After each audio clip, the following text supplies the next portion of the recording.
ভারী বৃষ্টিতে বিপর্যস্ত উত্তর ভারতের জনজীবন, একই সঙ্গে পাল্লা দিয়ে বেড়ে চলছে মৃতের সংখ্যাও। এখনো পর্যন্ত শুধু হিমাচল প্রদেশে কমপক্ষে 88 জনের মৃত্যু হয়েছে, যার মধ্যে গত 4 দিনে মৃত্যু হয়েছে 39 জনের।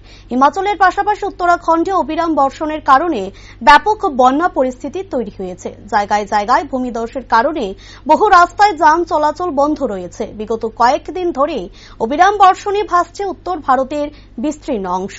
এখনো এই বৃষ্টি থামবে না বলে জানিয়েছে মৌসুম ভবন।